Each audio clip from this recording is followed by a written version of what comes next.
बावरे खाने पीने की चीजों से भरे। कहीं पर फल है तो कहीं पर आटा दालें, कहीं पर मिठाई तो कहीं पर मसाले।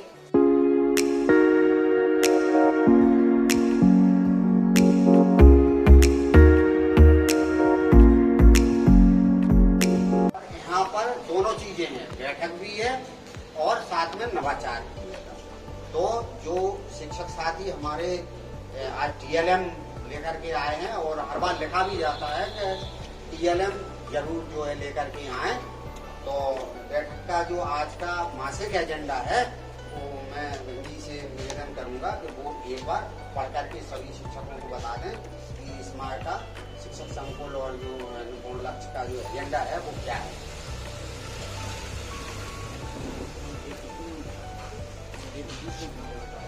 हम माँ सरस्वती को नमन करते हुए आज की मीटिंग की शुरुआत करते हैं। मीटिंग की शुरुआत हम लोग एक प्रेरणा गीत से करेंगे, तो हम दीपा मैम से कहेंगे मेरे साथ मेरी मदद करें। हाँ, प्रेरणा गीत के लिए खड़े हो जाए।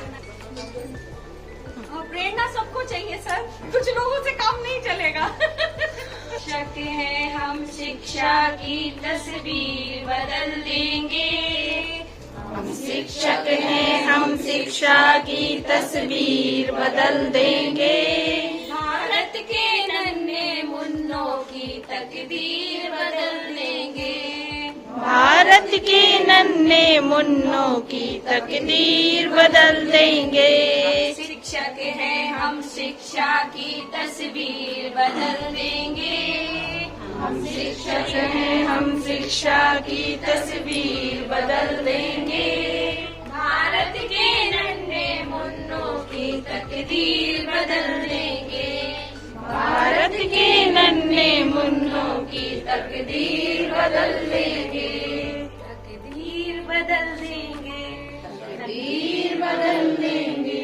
तकदीर बदल देंगे। तकदीर बदल देंगे। भेजे गए मुख्य जो एजेंडे हैं आज की मीटिंग के, वो हम आपको सबको पढ़ते सुनाएंगे। पिछले शिक्षक संकुल बैठक के मुख्य बिंदु, चुनौतियों पर किए गए कार्य पर चर्चा, लिए गए निर्णयों की समीक्षा और उसके अनुसार प्राथमिकताओं का निर्धारण करना। दूसरा है शिक्षक प्रशिक्षण, दीक्षा प्रशिक्षण मॉड्यूल में शिक्षकों की प्रगति पर चर्चा करना। दीक्षा ऐप का प्रयोग हो रहा है या नहीं हो रहा है, या किसी ने अभी शुरुआत भी नहीं की है, तो सभी लोग उसकी शुरुआत करें। रोज कम से कम एक बार जरूर दीक्षा ऐप को खोल लें। अपडेट नहीं हुआ है तो उसको अपडेट कर लें। जैसे पिछले शिक्षक प्रशिक्षण, दीक्षा प्रशिक्षण के 2-3 मुख्य बिंदु बताएं जो अपने लिए आपके लिए नया था। पिछले शिक्षक प्रशिक्षण में के बाद आपने अपनी कक्षा में क्या नया करने का प्रयास किया, मतलब दीक्षा ऐप से आपने प्रभावित होकर अपने स्कूल में क्या नया इनोवेशन लाया है, इस पर चर्चा करनी है। तो अगर कोई दीक्षा ऐप पर काम कर रहा है या जिसने दीक्षा ऐप यूज कर रहा है स्कूल में, तो प्लीज बताएं, अपने विचारों विमर्श करें। रामपाल मास्टर दीक्षा ऐप का प्रयोग कैसे कर रहे हैं क्लास में? तो करना है डेली एक बार हम QR कोड से करते हैं। हाँ, तो उससे दीक्षा ही होता है ना, तो कर रहे हैं। आपको कुछ नवाचार मिला है मैम, तो थोड़ा शेयर करिए सबके साथ। अपडेट होने के बाद ये है कि QR कोड से ऐसे कोई लेसन है, जैसे कि कोई चीज हम बच्चों को समझाना चाह रहे हैं और उनको समझ में नहीं आ रही है, तो लेसन का जो QR कोड रहता है उसको वो जैसे हमें किसी कार्टून के थ्रू या एनिमेशन के थ्रू बच्चों को वो चीज समझाई जाती है, उससे बच्चों को समझ में आ जाती है। उसमें कई सारे वीडियोस ऐसे हैं जो बच्चे बहुत चाव से देखते हैं और उन्हें जल्दी समझते हैं। हाँ सर, ये जो QR कोड से स्कैन करके बच्चों को पढ़ाती हूँ। आज ही मैंने मासपा का एक क्वेश्चन था, जो क्वेश्चन नंबर 6 बच्चों को समझ में नहीं आ रहा था, वो मैंने फिर QR कोड से बच्चों को समझाया। यही मीटिंग में डिस्कशन होना है। दीक्षा ऐप बहुत ही अच्छी कंटेंट है उसमें, कि उन्होंने अपनी बात रखी। दीक्षा ऐप सब खोल तो लेते हैं ना, सब प्रकार की बातें होने। जूनियर में जबकि ऐसा होता है कि जब हम पर्टिकुलर वीडियो को दिखा देते हैं उसके बाद एक क्वेश्चन आयर आता है, तो बच्चे वो क्वेश्चन आयर करते हैं ना, तो वो अपने आप नेक्स्ट अगर गलत होता है तो रुक जाता है। हाँ। और जैसे अपन उसको नेक्स्ट करते हैं तो वो अगला आ जाता है। तो हम 2-2 करके किसी बच्चे से करा सकते हैं क्वेश्चन आयर को, ग्रुप बना के। हाँ, ग्रुप बना के कर सकते हैं। चलिए, बहुत अच्छा है। सभी लोग दीक्षा ऐप का प्रयोग करें। निर्धारित 4 निपुण Bharat foundational tool kit videos को सभी शिक्षकों के साथ देखना एवं वीडियो के मुख्य बिंदु पर चर्चा करना। ये वीडियो सभी लोग जो निपुण भारत के फाउंडेशनल टूल किट के वीडियोज हैं, बीईओ सर हमारे शेयर करते रहते हैं। इन वीडियोज को एक बार खोल के जरूर देख लिया करिए, उसमें कुछ ना कुछ नया है।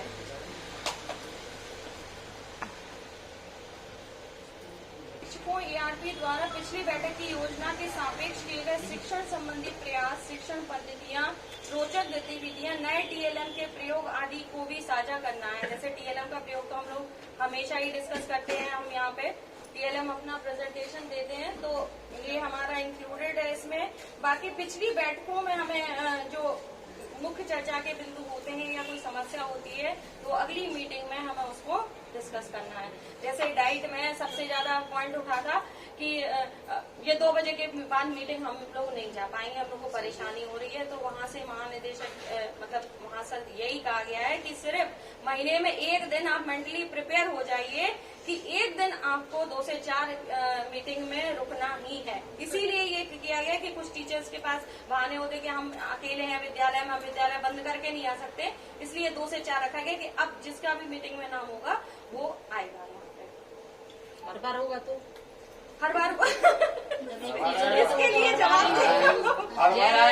जैसे क्या है, पिछली बैठक में कोई नहीं आया तो रिपीट होगा, 6 है 7 है तो कोई निपुण विद्यालय बनाने के लिए जो 5 टूल किट दिए गए हैं, वो पहला है हेडमास्टर और टीचर, शिक्षकों के बीच कक्षा आवंटन और कार्य विभाजन। सब लोग ये फर्स्ट यही है। सेकंड है संदर्शिका आधारित शिक्षण योजना का उपयोग। संदर्शिकाओं में जो दिए गए हैं उसके हिसाब से शिक्षण योजनाएं बनानी है और उसका उपयोग भी करना है। तीसरा है छात्रों का आकलन करना एवं रेमेडियल टीचिंग। संदर्शिका दीक्षा आ गई है मैम, दीक्षा ऐसे तो नहीं मिली, वो भेजे हैं पूरे सर ने होती है मैम ड्रॉप करना और रेमेडियल टीचिंग लेना। ये मुझे लगता है सभी टीचर्स कर रहे हैं, अभी चल भी रहा है। 4th है सामुदायिक सहभागिता एवं अभिभावकों के साथ संपर्क। 5वां है शिक्षक विद्यार्थी आत्मीय संबंध, टीचर स्टूडेंट रिलेशनशिप पे विशेष ध्यान दे, मतलब आपकी क्लास में बच्चा भयभीत ना हो आपसे। इस पर काफी चर्चा भी हुई, तो बंदी आपने कुछ बोला था, आप बोलो, खड़े हो जाओ। इंचार्ज प्रधान हमारे से ज्यादा बच्चे हम लोगों के स्कूल में आए, क्योंकि जैसे आते नहीं है तो या तो वे डर के मारे नहीं आते या घर में कोई प्रॉब्लम उनके होती है, तो हम लोग बच्चों से ऐसा संबंध बनाएं कि उनकी कोई परेशानी तो हम लोगों को बता सकें कि मैडम आया ये परेशानी से हमारे जूनियर एक लड़की है, अब उन्हें क्या हम आया उनकी मम्मी प्रेग्नेंट जब बहन हुई है तो वो नहीं आती, तो उनकी 2 बहनें पढ़ती हैं, एक 6 में एक 8 में, तो एक दिन एक आती है एक दिन एक नहीं आती है। लेकिन अगर उनको डांटो और उनको समझा नहीं उनकी बात को तो वो दोनों नहीं आती है। तो हमने उनका एक सिस्टम बनाया कि एक दिन घर का काम किया करो, एक दिन आया करो, तो फिर अल्टरनेट में आती है। तो बच्चों से जैसे हम लोग मिलके रहे, तो अगर संपर्क में रहते हैं तो बच्चे अपनी प्रॉब्लम बताते हैं, और अगर हम लोग बताते नहीं है जैसे बच्चों को और उनसे संपर्क में आते नहीं है तो फिर हमें पता ही नहीं चलता कि बच्चा क्यों नहीं आ रहा, बस कहते रहे बच्चे नहीं आ रहा है नहीं आ रहा है, और कुछ तो अगर मार दो डांट दो तो नहीं आते हैं। इसलिए फ्रेंडशिप होना चाहिए बच्चों के बीच में और टीचर्स के बीच में, तो बच्चे थोड़ा सा बिना डर के भी आ जाते। किसी घर में काम है तो ही बच्चे नहीं आते कि लेट हो जाएंगे तो ही पिटाई लगाएंगे मैडम, तो हम छूट भी दे देते थोड़ा सा कि अगर कोई काम है तो ये करके फिर आ जाओ, लेकिन आओ जरूर। जैसे पूरे दिन की पढ़ाई बर्बाद जाएगी, इससे अच्छा कि 1 आध घंटे लेट आ जाओ, लेकिन आओ कम से कम तो पढ़ोगी तो, बस ऐसे ही उसका कुछ फायदा होता है। अच्छी बात यही तो चीज है कि अपनी डिफाइन कर पाते कि शिक्षक और बच्चों के बीच में जो आत्मीय संबंध है वो कौन कौन से बिंदु हैंगे कि हमें बच्चों के बीच में जाकर के बैठना है। अभी आज मैं विद्यालय गया, रास्ते में एक बच्चा चला जा रहा था, बोले सर जी आज तो क्या कुछ होना है क्या स्कूल में कुछ होगा, तो मैंने उसके कंधे पे हाथ रखा, मैंने कहा ये बताओ कल का होमवर्क पूरा हो गया आपका? बोले जी सर आज पूरा नहीं कर पाया। मैंने कहा आप आइए पहले आपका होमवर्क पूरा कराएंगे फिर आगे का काम आपको देंगे। तो इस तरह से बच्चे को अगर हम ये कह देते कि तुम्हारा काम पूरा नहीं हुआ है, आज ऐसा करेंगे वैसा करेंगे, आज तुम्हारी कॉपी, तो शायद वो आज विद्यालय नहीं आ पाता। तो ये आत्मीय संबंध बनाना चाहिए कि बच्चे और शिक्षक के बीच में हमेशा एक पिता और पुत्र की भांति संबंध रहे। अपने बच्चों को कैसे दुलारते हैं, अगर जरा सा गिर गया, अरे अरे कहाँ लग गई, चलो चलो चलो जल्दी दवाई लाओ, ये लाओ वो लाओ, यहाँ तक की। और अगर कोई और बच्चा है तो उसके साथ भी यही आत्मीय संबंध होना चाहिए, तब जाकर के आप शिक्षक और बच्चों के बीच में तालमेल बना सकते हैं। नेक्स्ट दीदी बिंदु बताइए क्या? नेक्स्ट बिंदु आज के जो मुख्य है, डाइट में भी बताया गया था कि साप्ताहिक शिक्षण चक्र के बारे में कम से कम 10 से 15 मिनट हम लोग के बीच चर्चा होनी चाहिए, सबके बीच। सब अपने स्कूल का शेयर करें कि शिक्षण चक्र क्या है और कैसे इसको फॉलो करना है। तो कोई बताएगा प्लीज आप लोगों में से, क्या है शिक्षण चक्र, साप्ताहिक शिक्षण चक्र, जिसको भी थोड़ा बहुत हम तो अपना जैसा चलाते हैं, इसकी वैसी कोई तो नॉलेज है नहीं है सर हमें। नहीं, आपके यहाँ बैठक होती है साप्ताहिक कि कौन क्या पढ़ाएगा, क्या हमारे यहाँ sir class teacher wise classes allotted है ऑलरेडी। सबसे पहला पीरियड सारे क्लास टीचर्स खुद लेते हैं, सेकेंडली फिर सेकेंड पीरियड अदर टीचर का होता है। फिर जब क्लास टीचर्स अपना पीरियड, क्लास टीचर्स का काम होता है अपनी पहली क्लास लेना, बच्चों के साथ कम्युनिकेट करना कि कौन सा बच्चा क्यों नहीं आ रहा, और ये सारी चीज हो जाती है और वो अपना सब्जेक्ट वाइज ले लेते हैं। जैसे मेरा सब्जेक्ट इंग्लिश है, मैं कक्षा 8 की क्लास टीचर हूँ, तो मैं इंग्लिश लेती हूँ कक्षा 8। उसके बाद फिर हम लोगों का नेक्स्ट पीरियड चेंज होता है कक्षा 7 में, उसके बाद नेक्स्ट होता है लंच के बाद 6 में। तो इस तरह से हम लोग अपना पर डे करते हैं। लेकिन जो हम लोगों का वीकली शेड्यूल होता है उस पर डिपेंड करता है, कभी कभी चैप्टर बड़ा होता है, तो जैसे अगर कक्षा 7 है तो मैं कक्षा 7 में विज्ञान पढ़ाती हूँ, जबकि कक्षा 6 में मैं सामाजिक पढ़ाती हूँ। तो अलग अलग विषय हैं, अलग अलग कंटेंट पे अलग अलग पीरियड चाहिए होता है। मान लीजिए कोई पार्ट बड़ा है तो हो सकता है वो 1 हफ्ता ले जाए। जैसे कि अभी क्लास 8 में एक चैप्टर है द विजिट टू कैम्ब्रिज, तो ये चैप्टर इतना बड़ा और इसकी टर्मिनोलॉजी इतनी डिफिकल्ट है कि उसे 1 हफ्ते लग गया बच्चों को उनके साथ उसको एक्सप्लेन करने में, प्लस उन्हें 1 हफ्ते में उस चैप्टर को पर्टिकुलरली रीड करना सिखा पाए, उसकी मीनिंग सिखा पाए, तब जाकर बहुत टिपिकल है वो चैप्टर। फिर उसको स्टीफन हॉकिंस और फिरदौस कांगड़ा लेवल का चैप्टर है, उसमें आप सर वीक 1 हफ्ता लगा पूरा उसको कवर करने में, तब जाकर हम नेक्स्ट चैप्टर पे पहुंच पाए। तो मतलब कंटेंट टू कंटेंट डिपेंड करता है कि हम किस कंटेंट को कितना ज्यादा आगे ले जाना पड़ेगा। कभी कभी बहुत जल्दी हो जाता है। जब हमने चैप्टर 5 स्टार्ट किया तो उसका कंटेंट ऐसा था कि बच्चों को जैसे ही हम लोगों ने उसे प्ले वे मेथड में कराया, एक पोयम है हमारे यहाँ उसी में प्ले थिंग्स, तो पहले ही दिन जब हमने स्टार्ट किया तो सबसे पहले मेरी आदत है कि मैं चैप्टर का नाम एक्सप्लेन करती हूँ, जैसे प्ले और थिंग्स। प्ले मीन्स खेलना और थिंग्स वाली चीजें यानी चीजों से खेलना। तो पाठ की शुरुआती मैंने एक गेम से करी, पर्सन प्लेस थिंग एनिमल। इससे एक नाउन की परिभाषा हो गई। बच्चों ने मजे से एक गेम खेला, बोर्ड पे टीम बांटी गई, एक बच्चा पर्सन का नाम बताता था, फिर उसके बाद प्लेस का, फिर एक थिंग का, फिर एनिमल का। मैं ABCD पढ़ती थी। एक बच्चा स्टॉप कहता था, लाइक ABCD, जैसे स्टॉप। तो D से एक बच्चा बताएगा पर्सन का नाम, फिर प्लेस का नाम, देन उसके बाद थिंग का नाम, देन एनिमल का नाम। ऐसे भी कई लेटर्स आए जिनसे बच्चों को एनिमल के नाम आते ही नहीं। तो कंटेंट टू कंटेंट वेरी करता है कि हम अपना सर्कल कितना कर सकते हैं, ऐसा मुझे लगता है। क्या कुछ बच्चों को ग्रामेटिकल भी कुछ रहता है क्या? ग्रामेटिकल ग्रामर का ज्ञान बिल्कुल हाँ, ग्रामेटिकल होता है। जैसे हमने अपनी क्लास को 2 पार्ट में डिवाइड कर रखा है, इंग्लिश की क्लास को। तो हमारे यहाँ 11 बच्चे ऐसे हैं जो रेमेडियल में काम कर रहे हैं। तो रेमेडियल में अभी मैं चैप्टर का कंटेंट वो समझ ही नहीं पाते हैं, तो वो बरामदे में बैठते हैं। तो 15 to 20 मिनट्स में बरामदे में देती हूँ पहले, तो उन्हें मैं माई सेल्फ पढ़ा रही हूँ। वो माई इंट्रोडक्शन बोलते हैं, माई इंट्रोडक्शन को सीख रहे हैं। आज वो 15 दिन हो गए, 15 दिन में माई इंट्रोडक्शन बोलते हैं, लेकिन ये बातें ये सत्य है। माई इंट्रोडक्शन के मतलब 3 लाइनें लिख पाते हैं, मतलब my name is so and so, my father name is so and so, my mother name, I study in UPS Magarwada, I live in Magarwada, my hobbies are and my favourite teacher is. इस तरह से वो my introduction बोलते हैं। तो इस तरह से कंटेंट वेरी करता है कि रेमेडियल को हमें क्या देना है, उनका चक्कर अलग चलता है। रेगुलर क्लास का चक्कर अलग चलता है और फिर सब्जेक्ट का चक्कर अलग चलता है। हर जहाँ से आपने शुरू किया इंग्लिश का चैप्टर अप्रैल में ही आपने शुरू किया होगा ना 8th क्लास में, तो क्या उस समय से आज तक कुछ ग्रामेटिकल बच्चों के साथ कुछ अलग से अलग बताया गया है? बिल्कुल सर, ग्रामेटिकल अलग लेते हैं हम लोग, जैसे मैम क्लास 7 में इंग्लिश लेती हैं, ठीक है ना, और हम क्लास 8 में इंग्लिश लेते हैं, तो कंटेंट वेरी करता है। जैसे मैं क्लास 6 और 7 में साइंस लेती हूँ, मैम 8 में लेती हूँ, तो वेरी करता है कंटेंट। बच्चा आगे से क्या लेके आया है हम तक, पहले वही तो समझ लें। डिपेंड करता है कि बच्चा आगे से कक्षा 7 से हम तक लेकर क्या पहुँचा है। बहुत अच्छा जो है, देखिए यही जानना चाहते थे कि इन्होंने बहुत अच्छा बताया और ये सुनना बहुत ही आवश्यक है। मैं तो कहता हूँ कि जो इनके द्वारा बताया गया कि मैं बच्चों को कैसे पढ़ाती हूँ, कैसे तो मैं सीख रहा हूँ।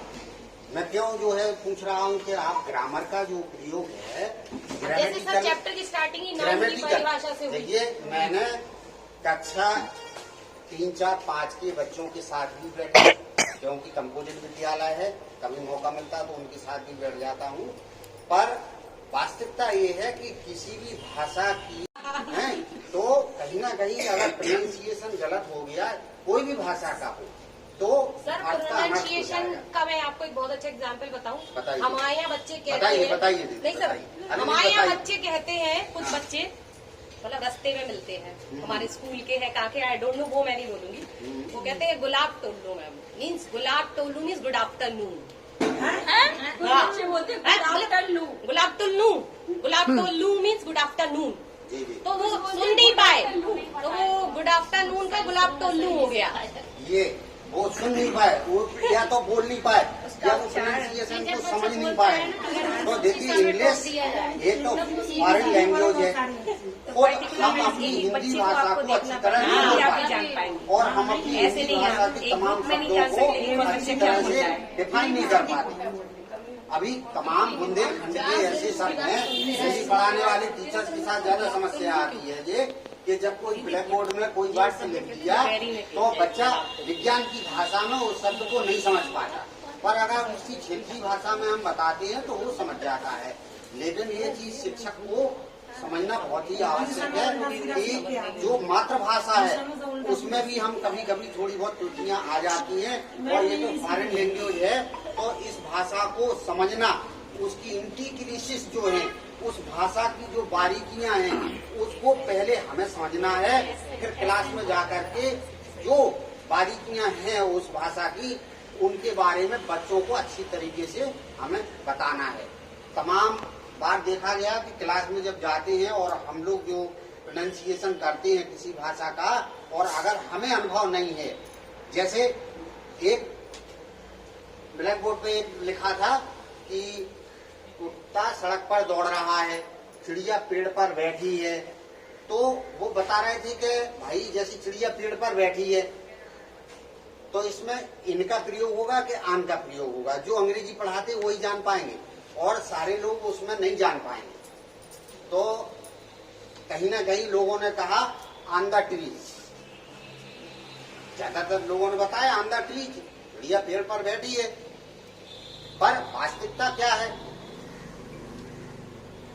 तो ग्रामर बहुत ही कंपलसरी है। अगर ग्रामर साथ में नहीं है तो बच्चा कितना भी इंग्लिश पढ़ ले लेकिन वहाँ ग्रामर में वो कुछ नहीं कर पाएगा।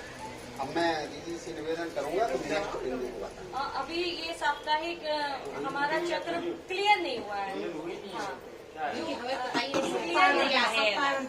कोई मतलब बताना चाहेगा या फिर थोड़ी बहुत नॉलेज हो क्या है साप्ताहिक चक्र, शिक्षण चक्र? सर प्लीज आप। नहीं पता मुझे भी ज्यादा नहीं पता, लेकिन ये है कि पहले हाँ बिल्कुल बिल्कुल मैम, अध्यापिका प्राथमिक विद्यालय खोया के आप सभी शिक्षक साथियों के बीच में जो कहा गया है कि शिक्षण चक्र के बारे में जैसा थोड़ा बहुत कुछ मुझे जानकारी है, मैं आप लोगों के सामने उसको बताने का प्रयास कर रही हूँ। शिक्षण चक्र जो है वो सप्ताह का पूरा बना हुआ है जिसमें पूरे 6 दिन का कार्यक्रम है, जिस पूरे कार्यक्रम को समय के आधार पर बांटा गया है, जिसमें सबसे पहले आता है शिक्षण पूर्व गतिविधि या शिक्षण पूर्व की तैयारी, जिसके लिए बेसिक और एडवांस स्तर पे जो 2 भाग किए गए हैं उसमें अलग अलग टाइम का निर्धारण किया गया है। अगर आप बेसिक स्तर पर बात करते हैं तो आपको 15 मिनट देना है बच्चे को सिखाने से पूर्व की तैयारी करने के लिए। जब आपने उसे सिखाने से पूर्व के लिए तैयार कर लिया, उससे गतिविधि करा ली, उसके बाद आपको 10 मिनट देना है जो भी कहानी, कविता या गीत जो भी आप उसे पढ़ा रहे हैं उसे साथ में पढ़ाएंगे। फिर स्वयं से उसको साथ में बोलने का अवसर भी देंगे। जितना भी वो बोल पाता है, एक लाइन आधी लाइन उसको बोलने का मौका दिया। उसके बाद में थर्ड पॉइंट आता है जिसमें आपको ज्यादा से ज्यादा जोर देना है, जो अभी सर बता रहे थे, ध्वनि जागरूकता। ये उसका मोस्ट इम्पोर्टेंट पॉइंट है कि अगर शुरुआत में ही आपने बच्चे को ध्वनि का अंतर सिखा दिया, वर्ण को किस तरीके से बोलना है, कौन सा जिसको हम लोग छोटा और बड़ा करके बोलते हैं उसको ध्वनि के आधार पर विभाजित करके बच्चे को बताना है, मात्राओं का उच्चारण, आधे अक्षरों का उच्चारण, ये सब जोड़ के बताना है, ये ध्वनि जागरूकता। इसके बाद नेक्स्ट पॉइंट आता है आपका लेखन। बच्चे को लिखना आप सबसे बाद में सिखाएंगे और लिखने के लिए बेसिक स्तर पर आप थोड़ा ज्यादा समय देंगे क्योंकि बच्चा उतना अच्छा नहीं लिख पाता। लास्ट में आपका जो आता है, ये सब पूरा क्रम आपका चलेगा। ये 60 मिनट का प्रोग्राम है, 60 मिनट में इसको बांटा गया है। 5 दिन आप इसको आगे बढ़ाते रहेंगे। 6वें दिन आपकी पुनरावृत्ति होगी जिसमें आप बच्चे का आकलन करेंगे। उसमें आप देखेंगे कि बच्चे ने क्या सीख पाया, जो आपने सिखाया था उसके नेक्स्ट आप उसे रेमेडियल देंगे। वेरी गुड, ये सही था, वेरी क्लियर। थोड़ा सा मैं इसको अटेंड को देखना है, बाकी 2 दिन रिवीजन। मैम ये सब में एक सा नहीं है, हमें अलग अलग होता है। 2 दिन आखिरी, अभी कल भी बताया गया है, पहले 4 दिन कंटेंट और बाकी 2 दिन रिवीजन। और जब तक उस कंटेंट को नहीं छोड़ना, जब तक सारे बच्चे गेन ना कर, दोनों लेवल पे। हाँ, दोनों लेवल पे। वो बहन जी आपने 2 चीजें बताई। लास्ट में बस ये करेक्ट करना, 2 दिन का रिवीजन है बेसिक बस। और एडवांस। तो एडवांस का क्या आपने वो 15 मिनट बेसिक का बताया, एडवांस में क्या करना है? एडवांस में उसमें आपका जो आ जाएगा उसमें शब्द विस्तार आ जाएगा, शब्द भंडारण आ जाएगा। उसमें बच्चे को मुहावरे बताएंगे या एक वाक्यांश के लिए एक शब्द बताएंगे ताकि वो बच्चा अधिक से अधिक शब्दों को सीख सके। एक तरह से डिकोडिंग जो चीज है ना, उस चीज पे ज्यादा हम लोगों को फोकस करना है। क्यों करना है इस पे डिकोडिंग पे? डिकोडिंग का मतलब आपको यही है कि बच्चों को एक ध्वनि, अगर हम किसी चीज को बार बार बच्चों को पुनरावृत्ति करते हैं, कहीं ना कहीं बच्चा उससे बिल्कुल कांटेक्ट, मतलब एक तरह समाहित हो जाता है। ना चाहते हुए बच्चा अपने आप और लोगों को भी सिखाने की कोशिश करने लगता है। इससे क्या बेनिफिट होता है कि बच्चा जो है, जब हम नहीं भी होते हैं क्लास में, तो वो जो मोरल उसके दिमाग में एक चलता रहता है ना, एक ऑटोनिम्स टाइप का, उससे क्या बच्चों को बराबर से आपको शिक्षा व्यवस्था में इससे आपको बहुत बेनिफिट मिलेगा। मैम ये दोनों में अलग अलग है। जैसे बेसिक स्तर पर आप पढ़ा रहे हैं तब आप डिकोडिंग पे ज्यादा जोर देंगे, नहीं तो जब यहाँ आप पे तो एडवांस आप स्तर पे पहुंच गए तो ये अंडरस्टूड है कि बच्चा वो सीख चुका है। मैम सुनिए, आप सही बोल रही हैं, परफेक्ट बोल रही हैं। बनाई जाती है कि अगले नेक्स्ट सप्ताह हमको क्या करना है। और रेमिडियल क्लास की भी बात करी है कि लास्ट में अगर कोई बच्चा छूट जाता है और वो उतनी चीजें बेसिक और एडवांस चीजें नहीं समझ पाता है, तो उसके लिए रेमिडियल क्लास भी चलाई जा रही है, जो कि बच्चा उस धारा प्रवाह में जोड़ा जा सके। नेक्स्ट दीदी बिंदु बताइए क्या? और क्या सारे बिंदु बताइए। सिलेक्शन चलिए मैं एक बता दें, सीखा ही जा रहा है। कोई नेक्स्ट बिंदु और दीदी आप बताइए। 3 के शिक्षकों के समूह के लिए वैसे तो इसमें एक्टिविटी करनी थी, 1 से 3 का समूह बनाना था और 4 से 8 का टीचर्स का समूह बनाना था, जो जिस क्लास को लेते हैं। बट हम ऐसे ही पढ़ दे रहे हैं। 1 से 3 के शिक्षकों के लिए है पिछले खंड में तैयार की गई शिक्षण योजना से संबंधित कार्यपत्रक और आकलन पत्रक समूह में बनाना एवं प्रस्तुतिकरण की तैयारी करना। नेक्स्ट है बड़े समूह में प्रस्तुतिकरण करना और उसको फिर प्रस्तुतिकरण भी करना है। 4 से 8 के लिए है पिछले खंड में बनाई गई शिक्षण योजनाओं को या निर्धारित शिक्षण उद्देश्यों को केंद्र में रखकर TLM बनाना एवं बड़े समूह में TLM का प्रस्तुतिकरण करना, ये इम्पोर्टेंट है। तो जो भी सर इसमें TLM का प्रेजेंटेशन करवा दीजिए आप। अब आइए एक एक करके जो है अपना जो TLM लाए हैं सभी शिक्षक, उसका प्रेजेंटेशन करने के बाद लाई है शायद उनका बावरे खाने पीने की चीजों से भरे, कहीं पर फल है तो कहीं पर आटा दालें, कहीं पर मिठाई तो कहीं पर मसाले। तो चलो फिर फलों से ही शुरुआत करें, एक एक करके सबके मजे लें। यहाँ आम के आम और गुठलियों के दाम मिलते हैं, कभी अंगूर खट्टे होते हैं, तो कभी खरबूजा खरबूजे को देखकर रंग बदल लेता है, तो कहीं दाल में काला होता है, तो कहीं किसी की दाल ही नहीं गलती, और कोई तो 1.5 चावल की खिचड़ी पकाता है, तो कोई लोहे के चने चबाता है, तो कोई घर बैठा रोटियां ही तोड़ता है, कोई दाल भात से मूसरचन बन जाता है, और गरीबी में आटा गीला हो जाता है। आटे दाल का भाव मालूम पड़ जाता है, और सफलता के लिए कई पापड़ बेलना पड़ जाता है। आटे में नमक तो चल जाता है, पर गेहूं के साथ घुन भी पिस जाता है। अपना हाल तो बेहाल है, ये मुंह और मसूर की दाल है। गुड़ खाते हैं पर गुलगुलों से परहेज करते हैं, और कभी गुड़ का गोबर कर बैठते हैं। कभी ऊँट के मुंह में जीरा है, कभी कोई जले पर नमक छिड़कता है। किसी के अभी दूध के दांत भी नहीं टूटे हैं, और कोई यहाँ दूध का धुला नहीं है। काले रंग के बाल हमारे, सफेद रंग का दूध है प्यारे बच्चों, लाल रंग के लाल टमाटर, हरे रंग की मटर होती, पीले रंग का आम हमारा, आसमानी रंग का देखो आसमान, गुलाबी रंग का कमल गुलाबी, पुलिस की वर्दी देखो है खाकी, बैगनी रंग का जामुन लाओ, नारंगी रंग का संतरा खाओ। कविता का नाम क्या था मैं? रंगों की पहचान। वेरी तो इससे थोड़ा कलर भी आ गया समझ में, और जो बाकी और भी चीजें समझ में आ गई। और मैम ने आज वो बोला था ना कि बच्चों के साथ अटैचमेंट, तो अटैचमेंट तो बच्चों के साथ बहुत है। क्या है, जैसे जो बच्चे नहीं आते तो दूसरे दिन सर से हम कॉल करवाते हैं उनके पेरेंट्स को कि आज क्यों नहीं आए, पूछो। अच्छी बात है। क्या है, जैसे कभी कभी मतलब गुस्सा तो आ ही जाता है बच्चों पे। माँ तरीके से बच्चों को भी पता होना चाहिए कि निपुण जो है वो कार्यक्रम क्यों लाया, क्यों इसको सरकार ने इस पे क्यों, जो हम क्या पहले नहीं पढ़ा रहे थे क्या पहले के बच्चों में ये सब चीजें नहीं थी क्या, अब इसकी क्यों आवश्यकता हो गई है। तो बच्चा जब जूनियर में जाता है तो बच्चे का क्या बेस बनता है, क्या उसका असेसमेंट बनता है, उसका क्या बेस लाइन बनता है, बच्चे क्या क्या अचीव कर सकते हैं, उस लेवल तक पहुंचाने के लिए हमें बच्चों को आंगनवाड़ी से ही जोड़ा हमने, उसके लिए हमें बाल बालिका को भी जोड़ा, उसके लिए एक नोडल शिक्षक जोड़ा, नोडल शिक्षक के साथ में उसकी एक आंगनवाड़ी वालों के उसमें एक सुपरविजन में कि जब बच्चा वहाँ से आए तो उसे हमारा घर हमारा स्कूल एक आंगन जैसा लगे, उन्हें ये ना लगे कि हम दूसरे स्कूल से आए। एक तरीके से हम लोगों को मिलके उस बच्चे का पूरी तरीके से जो एक डेवलपमेंट होता है एक बच्चे के लिए, कि बच्चा कहीं पे भी जाए तो अपने स्वयं की लाइफ के लिए उसके पास इतना सब कुछ होना चाहिए कि वो कहीं से भी 2-4 लोगों को बैठ के बता सके कि ये भैया देखो ये लिखा है।